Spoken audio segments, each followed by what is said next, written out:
The shuttle smelled like recycled air and somebody's old lunch. Lena Cole sat near the back, bag between her boots, hands loose in her lap, watching the other passengers the way she always watched rooms, quietly, without moving her head much. There were 13 human candidates on the transport. Most of them had the look. Wide shoulders, military posture, the kind of jaw that made recruiters feel like they hadn't wasted their afternoon. 2 of them were talking loud enough that the whole cabin could hear about their previous postings, their scores, their commendations. One of them had a neck like a load-bearing wall. Lena had a granola bar and a slightly bent paperback she wasn't reading.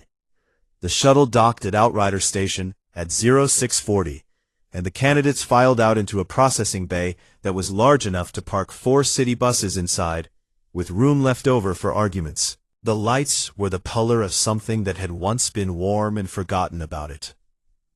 Along the far wall, 3 Vakari processing officers stood behind a long counter, each one holding a slate, each one looking down at it. The Vakari were tall. The shortest one would have had to duck to get through a standard doorway. They had the look of something that had been designed for a heavier planet. Wide across the chest, dense through the limbs, with ridge markings along the jaw and collarbones that shifted color depending on mood. Right now, all 3 sets of markings were a flat, neutral gray. Bored gray. The gray of people doing paperwork.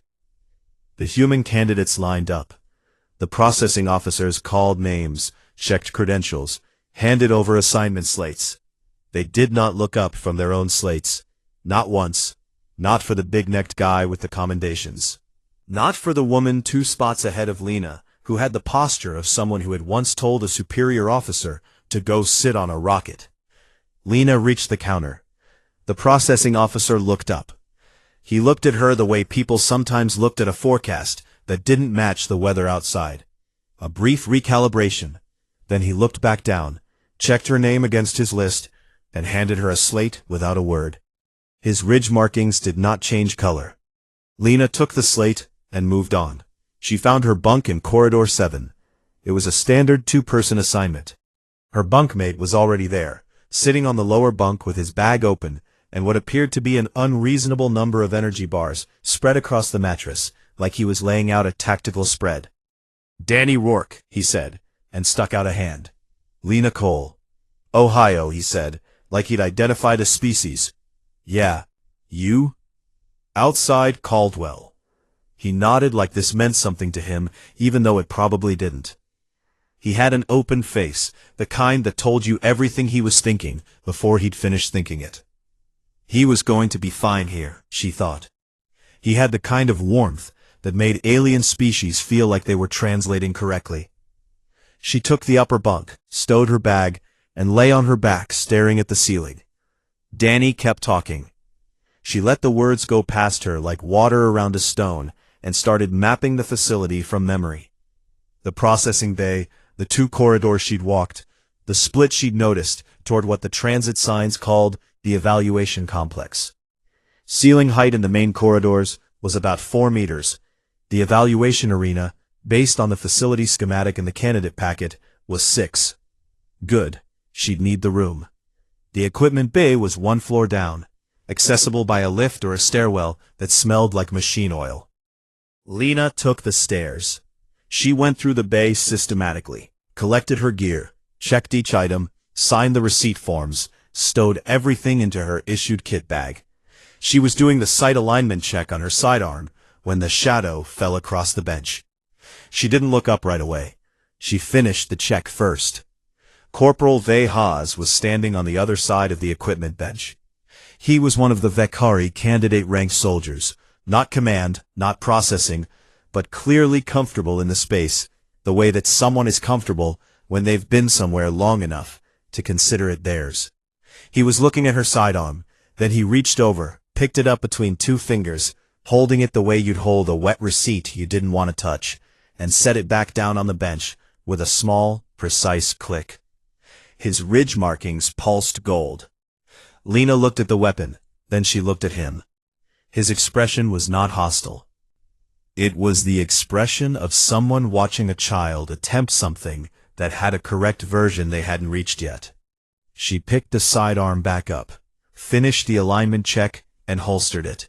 "Is the range open after 2100? She asked the quartermaster 3 benches down. The quartermaster checked his screen. 2100 to 2300. Yeah. Thanks. She picked up her kit bag and walked out.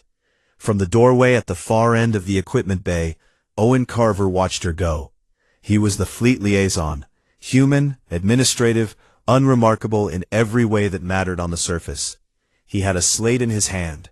He had been holding it for the last 4 minutes without looking at it. Now he looked at it. He opened a new file, typed a name, and began a note. But enough times to know what it looked like when someone walked into a room that had already decided what they were. He knew what came after, too. He closed the file, tucked the slate under his arm, and went to get coffee. The good kind, that he kept in his office, that he didn't share. He felt he'd earned it. The week was going to be interesting. Dinner in the mess hall was the kind of meal that made you feel grateful for having a stomach, and resentful that it had opinions. Danny Rourke ate 2 portions and talked about the evaluation schedule.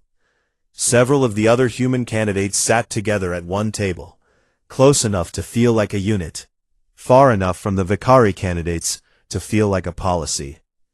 Lena sat where there was an open seat, which happened to be at a table where 2 Vicari candidates were eating in silence. Their ridge markings flickered, not gold, just the faint amber of mild interest, and then they went back to their food. She ate everything on her tray. Later, in the bunk, Danny was still talking. She didn't mind. His voice was the kind that filled space without demanding anything from it. She stared at the ceiling and thought about the evaluation arena. 6 meters of ceiling height, the lift placement, the 2 exits she'd already clocked, the weight distribution bench she'd seen near the east wall of the equipment bay, which told her something about how the Vicari liked to warm up. She always did this. She couldn't remember when it stopped being a choice. Outside the station, space was doing what it always did, which was nothing, enormous and without opinion. Inside, 13 human candidates were settling in for a week of being evaluated against a species that had been at war with 3 different civilizations before humanity had figured out bronze. Lena pulled her blanket up. She was going to sleep well. She always slept well before something started. The evaluation week opened on a Tuesday, which seemed wrong. Big things shouldn't start on Tuesdays. Tuesdays were for dentist appointments and for getting to reply to emails. But the Vicari ran on a different calendar and didn't care what day the humans called it. And so, Tuesday it was, and the combined candidate pool filed into the evaluation complex at 0700 and began the process of being measured. The strength trials came first. There was a row of lifting rigs along the north wall of the complex, adjustable frames with weight stacks that went up in increments no human was going to reach on this particular morning. The Vicari candidates went through the rig rotations the way water goes through a pipe, easy and without discussion. Their ridge markings barely moved. This was not a challenge for them. This was a Tuesday. The human candidates went through the same rigs. Some of them did well, genuinely. Better than any civilian standard, better than most military standards. The neck and jaw guy lifted something that made one of the Vicari evaluators glance over with what might have been mild interest. Lena lifted what she lifted. It was not a small number. For a human woman of her size, it was actually a number worth writing down. The evaluation board wrote it down. Then they posted it on the shared results board that everyone in the complex could read. And when it appeared next to the Vicari candidate scores, it looked the way a bicycle looks when you park it beside a freight train. Hawes was standing near the board when Lena's score appeared. He made a small notation with a stylus beneath her name. Not on the official record, just on his own copy. He showed it to the Vicari candidate beside him, a tall, narrow one named something the translation unit rendered as a low hum. The narrow one's ridge markings went gold. Two of the human candidates looked at the board and then looked away. One of them said something quiet to Danny Rourke. Danny's jaw went tight. He looked over at Lena. She was already at the hydration station, refilling her canteen, looking at nothing in particular. The speed trials were in the afternoon, in the track section of the complex, which was an oval of gray composite material under lights that made everyone look slightly unwell. The candidates ran timed sprints, obstacle relays, and a pursuit scenario where you were chasing a simulated target across broken terrain. The Vicari ran the way things run when gravity is a suggestion. Not showing off. That was the detail that landed strangely. They weren't performing. They were just moving at the speed they moved, and that speed happened to be a problem for everyone else in the room. Lena placed in the middle of the human candidates. Among the combined field, she was near the bottom. She crossed the line on the final relay and checked her time on the board, and her face did not change. Commander Ozrath was watching from the evaluation deck above the track. He was broad, even by Vicari standards, the kind of broad that made you reconsider the structural integrity of doorways. He had been observing since morning with the settled patience of a man who already knew how a story ended. He said something in Vicari to the evaluation officer beside him. The translation unit on Lena's wrist rendered it with a slight lag. She runs like she is apologizing for it. The Vicari candidates on the track heard it. The ridge markings went gold, one after another down the line, like a slow wave. Some of the human candidates heard it too. The neck and jaw guy looked at the floor. Danny Rourke turned red from the collar up. He opened his mouth. Lena put one hand on his arm. He closed his mouth. She took a drink from her canteen and walked to the cool-down area. Her stride didn't change. It didn't speed up to make a point. It didn't slow down to signal anything. It was just her walking, at the pace she walked, to the place she was going next. Owen Carver, in the back of the observation deck, typed another note. The night scenario ran at 2200. The lights in the evaluation complex went to 10%. The ceiling dropped an atmospheric fog that smelled like pine for reasons nobody explained, and the candidates were given a single objective: navigate a three-dimensional obstacle maze and reach the marked extraction point. No time limit stated. Individual completion logged. The Vicari candidates went through it the way they went through everything. Direct, fast, using their physical advantages like tools they'd carried so long they didn't think about them anymore. The first one reached the extraction point in 6 minutes and 40 seconds. 3 more followed within the next 4 minutes. The human candidates moved in the way humans move when they're trying to compete with something they can't outrun, with urgency, which is not the same as efficiency. Lena looked at the maze entry for about 30 seconds. She stood still long enough that the candidate behind her made a small, impatient sound. Then she went left. Not the obvious left, the far left.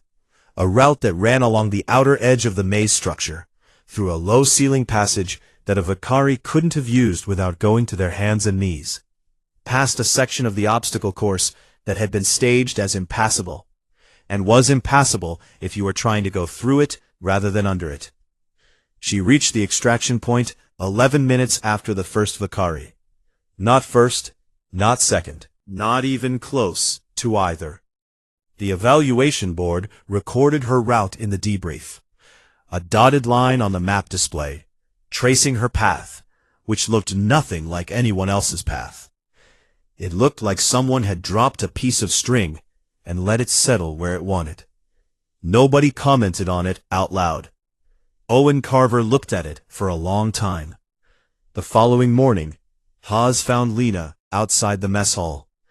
He waited until the other candidates had passed, and then he spoke through his translation unit, with the careful tone of someone who had thought about how to say something and decided to say it plainly. He told her she should think about requesting reassignment to a non-combat evaluation track. There were support designations, logistics designations, roles where a human's strengths could be used more effectively. He was not being cruel. His ridge markings were flat gray. He meant it as a clean and honest thing to say to someone he thought was in the wrong room. Lena looked at him for long enough that most people would have filled the silence. She didn't make him fill it either. She just looked at him with those level, unremarkable eyes and said, "I appreciate the advice." Then she went inside. She got her tray. She sat down at a table near the window, where she could see the corridor intersection and the entrance to the evaluation complex. She ate her breakfast, all of it, including the part that tasted like a compromise between oatmeal and regret. Danny sat across from her, with an expression like he wanted to say 17 things, and was being physically restrained from saying any of them. "Don't," she said. He put a bread roll in his mouth instead.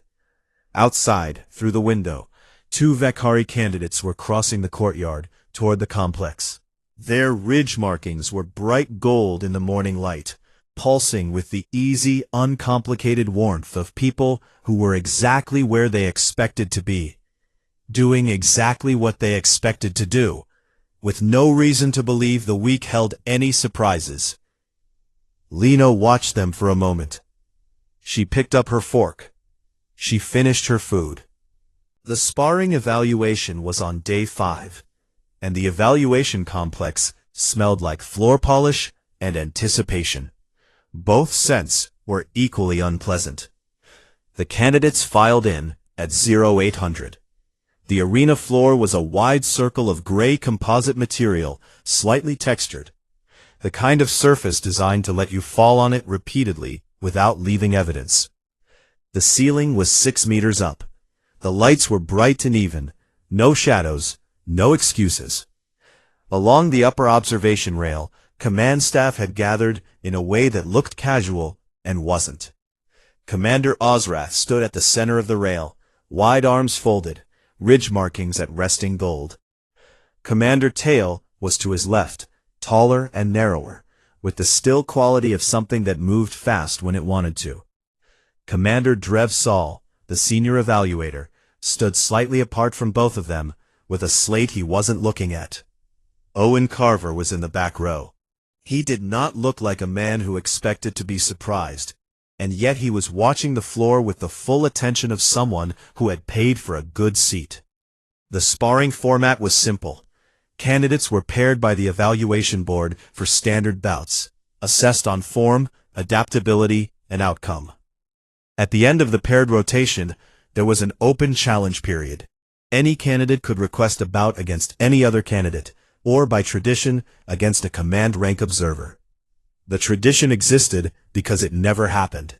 Recruits didn't challenge commanders. The option was in the rules, the way certain warning labels were on appliances, there to cover a situation nobody actually expected. The paired bouts ran for 90 minutes. Danny Rourke lost his first match, and won his second, and seemed equally cheerful about both outcomes, which said something good about him. Several human candidates performed better than the week's numbers suggested. Adrenaline is a reliable editor of hesitation. The Vakari candidates performed the way the Vakari performed everything, which was efficiently and without drama. Lena won both her matches, clean, fast, without anything that looked like effort. Her opponents were human candidates. She wasn't going to get paired against a Vakari in the standard rotation, and everyone in the room understood the logic of that, even if no one said it. She returned to the side of the arena and stood with her water canteen, watching the final paired bouts with the expression of someone studying something they found genuinely interesting. The open challenge period started at 10:30. No one stepped forward, which was normal. Then Lena set her canteen down on the floor beside her feet. She walked to the center of the arena and asked the evaluation officer for a bout with Commander Ozrath. The room went quiet in a way that was different from just no one talking. It was the quiet of 20 people simultaneously deciding not to be the one who reacted first. Up on the observation rail, Ozrat's ridge markings pulsed, not just gold, but the deeper, saturated gold of something that was genuinely amused, rather than performatively so. He handed his own slate to the officer beside him and stepped down to the arena floor. He was even larger at floor level, the kind of large that made you aware of your own joints. He moved into position. His ridge markings were blazing. Along the rail, several Vicari candidates leaned toward each other and spoke in low voices. It was a warm laugh, the kind you'd hear between people sharing a joke that wasn't mean because it didn't need to be. The situation was already funny on its own. Lena stood in position. The evaluation officer called the start. 9 seconds. It is hard to describe what happened in those 9 seconds without making it sound like something it wasn't. It was not spectacular. It was not the kind of thing you'd build a film around. There was no dramatic exchange, no back and forth, no moment where Ozrath looked like he might turn it around. Lena moved into a contact angle that his size made him expect from above, not from the side and below. She applied pressure to a joint structure that Vicari combat doctrine did not train heavily to defend, because Vicari opponents didn't often occupy that geometry. She redirected his own weight, all of that considerable weight, in a direction it was already leaning before he'd registered the lean. Ozrath went down. He hit the floor the way large things hit floors when the fall is technically clean, and somehow worse for that. His ridge markings cut out, not off, cut out, like a power line that had found a problem. Lena stepped back to the center position. The room had a sound now, not quite silence, the sound of a room recalibrating. She looked at the evaluation officer. She asked for a bout with Commander Tail. Tail came down without being asked twice. His expression was not Ozrath's expression. Ozrath had been enjoying himself. Tail was a different kind of soldier, the kind who had watched the 9 seconds carefully and was already doing something with what he'd seen. He moved onto the floor with the quality of something that had already begun. He was right that he was faster. He was wrong that it would matter in the direction he expected. Lena didn't try to match his speed. She used it the way a door uses a person walking into it, by simply being in the place that his speed was taking him, and letting physics finish the sentence. Tail went down. The sound in the room changed again. The gold had gone out of the Vicari candidate's ridge markings, the way a shared joke stops being funny when the punchline doesn't land where expected. The human candidates were not celebrating. They were watching with the focused, slightly unbreathing attention of people who understood they were watching something that mattered in ways they hadn't worked out yet.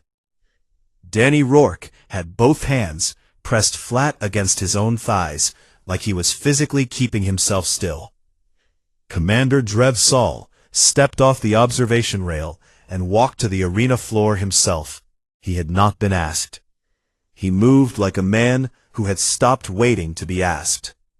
His ridge markings were dark, not the flat gray of boredom. Dark, the deep voluntary dark of every involuntary response being pulled in and held down. In Vicari physiology, this was not what anger looked like. It was what attention looked like. He moved into position without ceremony. The evaluation officer looked at Lena. She nodded. The officer called it. 41 seconds. Sol worked. He was not operating on assumption. That was the difference, and she felt it from the first contact. He was reading her. She was reading him reading her, and it became the most honest 41 seconds of the entire evaluation week.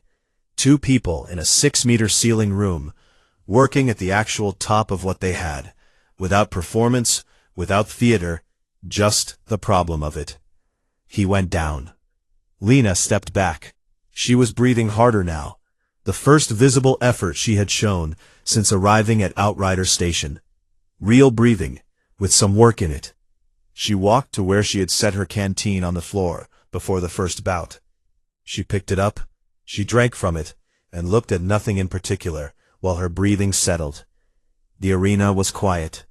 On the floor, Saul sat up, with the careful, measured movement of someone taking stock. His ridge markings were still dark. He looked at Lena from the floor, with an expression that had no gold in it, no amusement, no performance of any kind. Near the arena wall, Haas stood where he'd been standing for the last 20 minutes. His ridge markings were dark, both hands at his sides. He was looking at Lena, the way you look at something that has just done the thing you told someone it couldn't do. And the looking itself has become the only honest response available. Lena capped her canteen. She set it back down on the floor, with a small, quiet click that everyone in the room heard. The medical bay smelled like antiseptic and professional embarrassment. It was a clean space, well lit, with the quiet efficiency of a room that had been designed for emergencies and was currently hosting something technically much milder.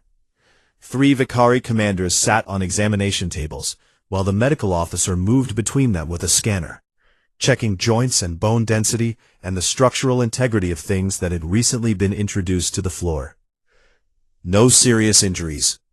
Ozrath had a bruised forearm and a look on his face that the medical officer, a human woman named Dr. Paula Gent, carefully did not comment on. Tails sat straight-backed and answered her questions in clipped Vicari. Saul sat at the end of the row and said nothing to anyone. His ridge markings had been dark since the arena floor and showed no sign of changing. The lack of serious injuries was, in a way, the hardest part. If Lena had hurt someone badly, the room would have had a place to put its feelings. Brutality was legible. What had actually happened did not fit the available categories. 3 commanders had been dropped by a human recruit who weighed less than Ozrath's right arm and had spent the entire evaluation week placing unremarkably in every scored category. Nobody had a form for that.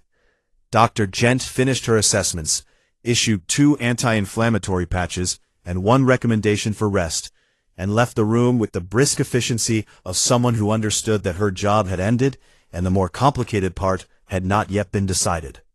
The formal debrief was scheduled for 1500 in the command briefing room on level 2. Lena was told to report at 1510, after the initial review, so that the command staff could speak among themselves first. She spent the intervening time in the corridor outside with Danny Rourke, who was doing a terrible job of being calm. He was smiling. He was not supposed to be smiling, and he knew it, and the knowing it was making the smile worse. "Stop," Lena said. "I'm trying," he said. "Try harder." "I physically cannot." He pressed his mouth together. It lasted 3 seconds. Lena, that was, don't. 3 of them. Danny. He put a protein bar in his mouth and held it there like a cork. She looked at the door to the briefing room. It was closed. Through it, she could hear nothing, because it was a military door on a military station, and military doors were not built to offer the corridor opinions on what was happening inside. She had never let it get crooked, but she straightened it anyway. At 1500, inside the briefing room, Owen Carver stood at the front with his slate and presented Lena's evaluation record in full, without preamble, in the flat and orderly tone of a man delivering a document rather than an argument. He started at day 1. The strength trial scores, the speed trial numbers, the maze navigation route, the dotted line on the display that looked like no one else's line, and the timestamp. The targeted range attendance at 2200 on day 2, which Carver had logged without being asked to. The meal logs, which he had also logged because he logged everything, and which showed a candidate who ate consistently and completely at every meal, and never reported to medical with fatigue or nutritional complaints, which was relevant data if you were reading it correctly. Then the sparring evaluation. The times. 9 seconds. A pause that had no official purpose in a debrief. Then the next number. The Vicari command staff listened. Their ridge markings varied. Ozrat's had come back to a dim, unreadable amber. Tail had a line between his brow ridges that hadn't been there before the arena. Saul's markings were still dark, and Carver did not look at him directly while speaking, which was its own kind of respect. When Carver finished, Saul asked the question in translated Vakari. His voice was even.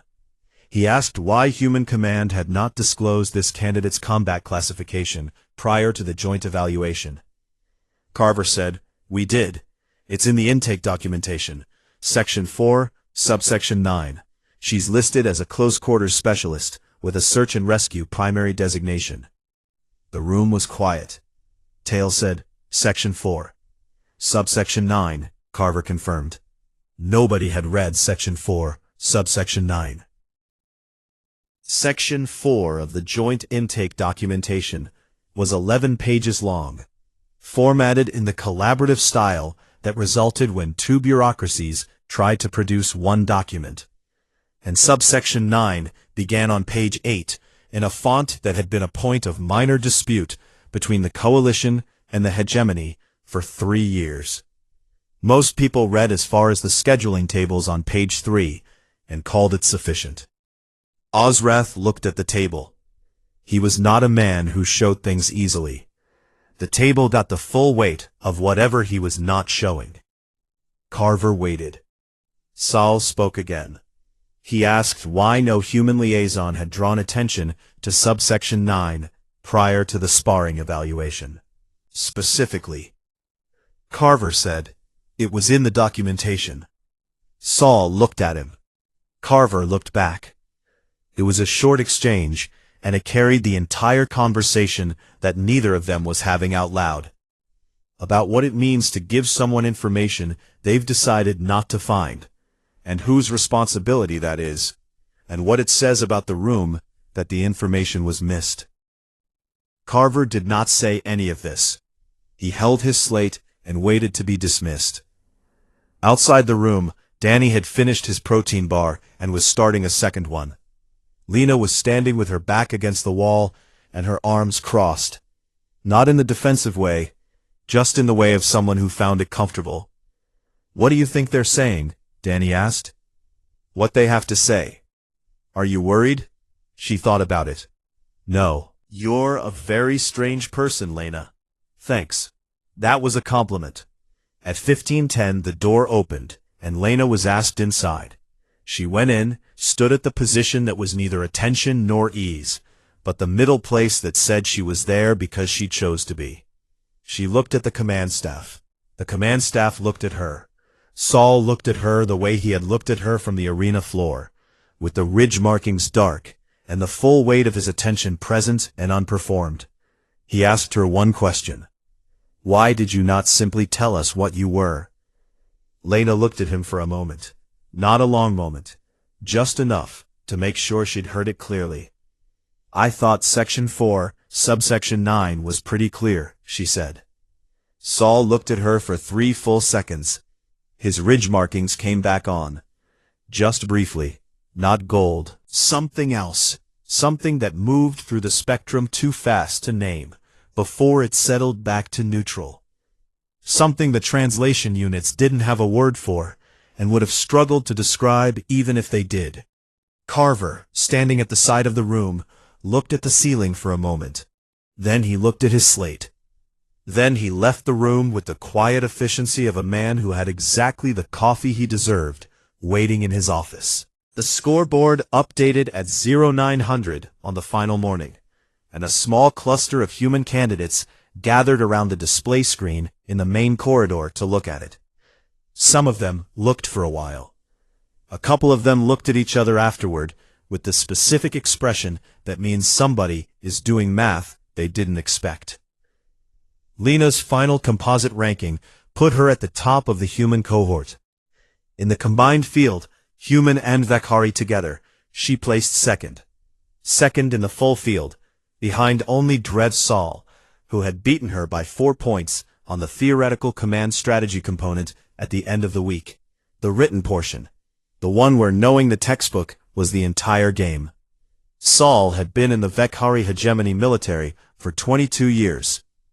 He had written portions of the textbook. Second was fine.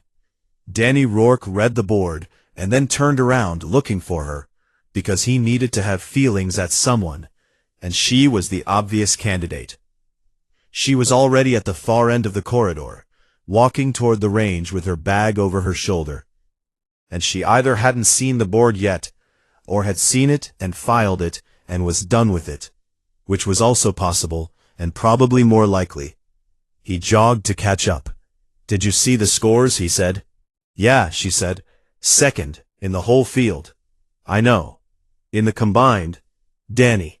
He walked beside her quietly for about 4 seconds, which was close to his personal record. "I'm just saying." "I know what you're saying." "Okay," a pause. "It's a good thing." "Yeah," she said, "it's a good thing."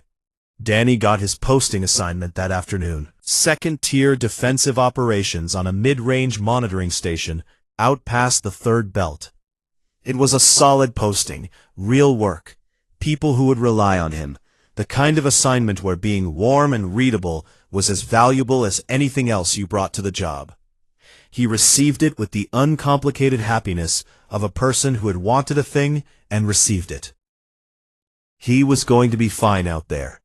Lena knew this with the same certainty that she knew structural things, the weight of them, the hold of them, the way they didn't require verification. She told him so. He looked slightly surprised, and then not, and then he pulled her into a hug that she didn't sidestep. He smelled like protein bars and the brand of soap that the station vending machine carried. She gave him 3 seconds of the hug before stepping back. "Don't get yourself dropped," he said. "I'll manage," she said. He left for his transit at 1600. She went to the range. The range was quiet at that hour. 2 Vakari candidates at the far end running drill sequences, neither of them paying attention to the single human who came in and took lane 4. Lena set up her position, ran her checks, and began working through a sequence she'd been refining all week. A series of distance shots that required a very specific management of breath and stance that she'd been adjusting based on the range's air circulation pattern, which pushed slightly right from the second vent. She was on her 4th set when the shadow arrived at lane 3. Haas stood there. He did not pick up a weapon. He did not run his own drills. He stood at the lane beside her with his hands behind his back and looked at the downrange targets for a while. She finished her set, ejected the cartridge, began the reload. He said, through his translation unit, "You knew what we thought of you." She seated the cartridge, checked the alignment. "Yes," she said. He was quiet for a moment. Down the range, one of the other Vakari candidates hit a center target. The sound came back flat and clean. "And you used it," Haas said. She raised the weapon, exhaled halfway, held it. "Yes," she said. She fired. Center mass.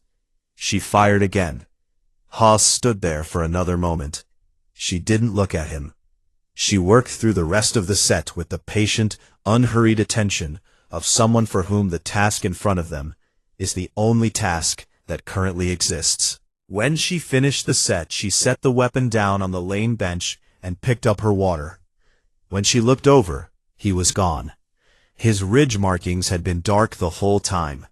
Not the dark of someone suppressing a reaction, the dark of someone who had run out of the comfortable assumptions that made the color easy and hadn't replaced them with anything yet. She didn't know what came after that for a Vakari.